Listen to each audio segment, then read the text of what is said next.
Hi hello ಎಲ್ಲರಿಗೂ ನಮಸ್ಕಾರ. ನಾನು ನಿಮ್ಮ ಪ್ರೀತಿಯ ಮಂಜುಳಾ. ಎಲ್ಲರೂ ಚೆನ್ನಾಗಿದ್ದೀರ ಅಂತ ಭಾವಿಸ್ತೀನಿ. ನಾನು ಕೂಡ ತುಂಬ ಚೆನ್ನಾಗಿದ್ದೆ ನೋಡ್ರಿ.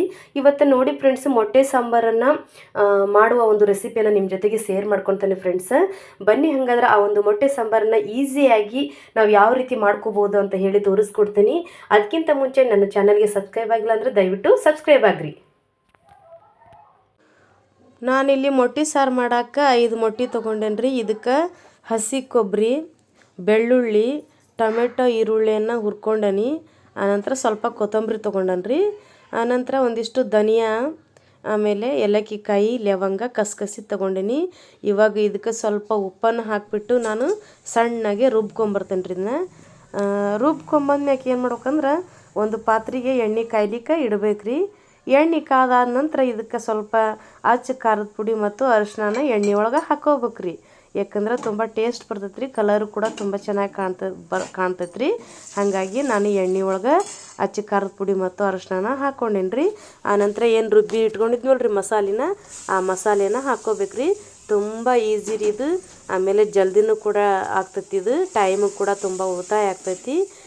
ಈ ರೀತಿಯಾಗಿ ನಾವು ಮಸಾಲಿನ ಎಣ್ಣೆ ಮತ್ತು ಖಾರ ಅರಿಶಿನ ಒಳಗೆ ಕೈ ಆಡ್ಕೋಬೇಕ್ರಿ. ಇದನ್ನು ಚೆಂದಾಗ ಮಿಕ್ಸ್ ಆದ ನಂತರ ಇದಕ್ಕೆ ನಮಗೆ ಎಷ್ಟು ಬೇಕಲ್ಲ ಅಷ್ಟು ನೀರನ್ನು ನಾವು ಹಾಕ್ಕೋಬೇಕ್ರಿ. ಅಂದ್ರೆ ನಿಮಗೆ ಎಷ್ಟು ಬೇಕಾಗ್ತೈತಲ್ಲ ಅಷ್ಟು ನೀರನ್ನು ಹಾಕ್ಕೊಡ್ರಿ ನೀವು. ನಾನಿಲ್ಲಿ 5 ಮೊಟ್ಟೆಗೆ ಆಗೋಷ್ಟು ನೀರನ್ನು ಹಾಕ್ಕೊಳ್ತೀನಿ ರೀ. ಅಂದ್ರೆ ಸಾಂಬಾರು ಎಷ್ಟು ಬೇಕಲ್ಲ ಅಷ್ಟು ನೀರನ್ನು ಹಾಕ್ಕೊಳ್ತೀನಿ ರೀ. ಇವಾಗ ಇದನ್ನು ಚೆಂದಾಗ ಕುದಿಲಿಕ್ಕೆ ಬಿಡ್ಬೇಕ್ರಿ. ನಾವು ಪಳ ಪಳ ಪಳ ಅಂತ ಕುದಿಬೇಕ್ರಿ. ಇದು ಹಂಗೆ ಕುದಿಸ್ಬೇಕ್ರಿ. ಆನಂತರ ಇದಕ್ಕೆ ಸ್ವಲ್ಪ ಉಪ್ಪು ಮಿಕ್ಸಿ ಮಾಡುವಾಗ ಹಾಕಿದ್ದೆ. ಇವಾಗ ಇನ್ನಷ್ಟು ಉಪ್ಪು ಹಾಕ್ಕೊಳ್ತೀನಿ ರೀ. ಇದಕ್ಕೆ ರುಚಿಗೆ ತಕ್ಕಷ್ಟು ಉಪ್ಪನ್ನು ಹಾಕ್ಕೊರಿ. ಆನಂತರ ನೋಡಿರಿ ಸ್ವಲ್ಪ ಮಸಾಲೆ ಪುಡಿಯನ್ನು ಹಾಕ್ಕೊಳ್ತೀನಿ ರೀ. ನಾನು ಮೊದಲೇ ಹಾಕಿದ್ದೆ ಮಸಾಲೆನ, ಆದರೂ ಸ್ವಲ್ಪ ಟೇಸ್ಟ್ ಬರಲಿ ಅಂಥೇಳಿ ಇನ್ನೊಂದು ಸ್ವಲ್ಪ ಹಾಕ್ಕೊಳ್ತಾ ಇದ್ದೀನಿ. ಇವಾಗ ನೋಡಿರಿ ಚೆಂದಾಗ ಇದನ್ನು ಕುದಿಸ್ಬೇಕ್ರಿ. ಈ ರೀತಿ ಕುದಿಯುವಾಗನ ನಾವು ತತ್ತಿನ ಅಂದ್ರೆ ಮೊಟ್ಟೆನ ಒಡೆದು ಹಾಕ್ಬೇಕ್ರಿ. ಇದ್ರೊಳಗೆ ಕುದಿಯೋಕ್ಕಿಂತ ಮುಂಚೆ ಹಾಕಿದ್ರೆ ಹಸಗಸಗೆ ಆಗ್ತೈತಿ. ಹಾಗಾಗಿ ಸಾಂಬಾರು ಚೆಂದಾಗ ಕುದಿಯೋಕೆ ಕೈ ಬಿಡ್ಬೇಕ್ರಿ. ಆನಂತರ ನಾವು ಒಂದೊಂದು ಮೊಟ್ಟೆನ ಇಲ್ಲಿ ಒಡೆದು ಹಾಕ್ಕೋಬೇಕ್ರಿ. ಯಾಕಂದ್ರೆ ಸಿಪ್ಪೆ ಏನಾದರೂ ಬಿದ್ದರೆ ಗೊತ್ತಾಗಲ್ಲ. ಹಾಗಾಗಿ ಒಂದು ಲೋಟ ತೊಗೊಂಡು ಅದಕ್ಕೆ ಮೊಟ್ಟೆನ ಒಡೆದು ಹಾಕ್ಕೊಂಡು ಈ ರೀತಿಯಾಗಿ ಹಾಕ್ಕೋರಿ ನೀವು. ನಾನಿಲ್ಲಿ 5 ಮೊಟ್ಟೆನ ಒಡ್ಕೊಂಡು ಹಾಕ್ಕೊಂಡೇನಿ ರೀ. ಆನಂತರ ನಾವು 5ರಿಂದ ಒಂದು 10 ನಿಮಿಷ ಕುದಿಸ್ಬೇಕ್ರಿ. ಚೆಂದ ಕುದಿಸಿದ್ರೆ ಮೊಟ್ಟೆನೂ ಕೂಡ ತುಂಬ ಚೆನ್ನಾಗಿ ಕುದಿತೇವ್ರಿ. ನೋಡ್ರಿ ಇವಾಗ ಮೊಟ್ಟೆ ಎಷ್ಟು ಚಂದ ದುಂಡಗೆ ಬಿಟ್ಟೆ ಅಂದ್ರೆ ಒಂದೇ ಸೈಡ ಇರ್ತಾವ್ರಿ. ನಾವು ಸ್ವಲ್ಪ ಹಿಂಗೆ ಅಗ್ಲ ಹಾಕಿದೆ ಅಂದ್ರೆ ಪೂರ್ತಿ ಎಲ್ಲ ಸಾಂಬಾರಲ್ಲಿ ಮಿಕ್ಸ್ ಆಗಿಬಿಡ್ತೈತಿ.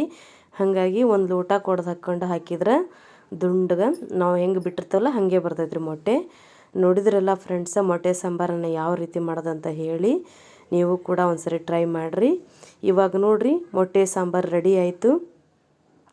ರೊಟ್ಟಿ ಜೊತೆಗೆ, ಅನ್ನದ ಜೊತೆಗೆ, ಚಪಾತಿ ಜೊತೆಗೆ ನಾವು ಊಟ ಮಾಡ್ಬೋದು. ತುಂಬ ಟೇಸ್ಟಿಯಾಗಿರ್ತೈತಿ. ತುಂಬ ಈಸಿಯಾಗಿ ಮಾಡ್ಬೋದು. ನಿಮಗೂ ಕೂಡ ಇಷ್ಟ ಆದರೆ ಒಂದು ಲೈಕ್ ಕೊಡಿರಿ, ಕಮೆಂಟ್ಸ್ ಮಾಡಿರಿ.